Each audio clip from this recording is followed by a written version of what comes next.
Oke, selamat ketemu kembali dengan saya Jarod Suroso pada mata kuliah IAS Risk Security and Risk Management, ya, IAS Security and Risk Management.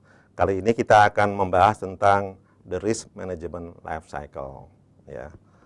Artinya kita akan melihat bagaimana siklus hidup daripada risk management. Pada kuliah sebelumnya kita sudah mempelajari tentang risky business, ya, yaitu bagaimana sebuah bisnis itu bisa mengalami risiko-risiko dan apa yang harus kita lakukan untuk menghindari risiko ini. Nah, pada sesi ini kita akan mempelajari bagaimana life cycle daripada risk management yang kita akan kelola itu.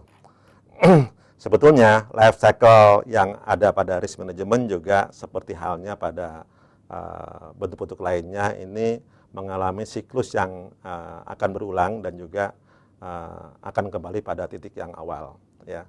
Kita mulai bahwa life cycle risk management pertama itu adalah resource profiling, ya. Di sini pada resource profiling menjadi starting point daripada risk management life cycle, ya. Bahwa di sini starting point itu meliputi resource profiling yang berisi adalah tentang describe the resource and rate risk sensitivity, ya, terutama dari segi business owner, ya. Di sini akan masuk pada tahapan kedua adalah tentang risk assessment. Pada tahapan kedua risk assessment ini berisi tentang bagaimana identify dan juga rate treat dan juga vulnerability serta risiko yang ada, ya. Treat berarti ancaman, juga vulnerability termasuk juga risiko yang bisa terjadi pada sistem kita.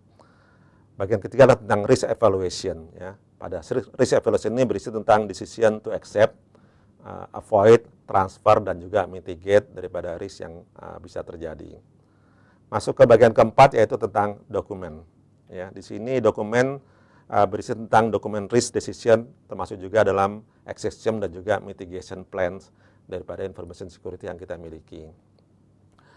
Bagian kelima tentang risk mitigation, ya. Di sini bagian kelima meliputi tentang implementasi daripada mitigation yang kita rencanakan, termasuk juga tentang kontrol yang kita kelola, ya.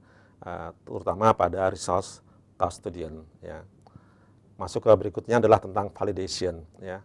Pada bagian keenam ini validation berisi tentang test the control untuk memastikan tentang actual risk exposure, apakah itu cocok atau tidak dengan level risiko yang kita inginkan, ya. Ini terutama menyangkut tentang information security yang kita hadapi.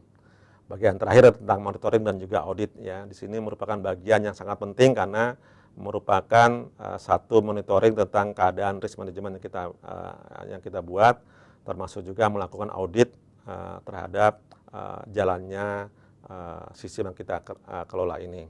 Dari bagian ketujuh ini, manajemen risiko life cycle akan kembali pada starting point yang pertama yaitu tentang resource profiling. Demikianlah kurang lebih tentang risk management life cycle yang kita pelajari pada sesi kali ini. Semoga ini bisa mencerahkan kita semua. Terima kasih.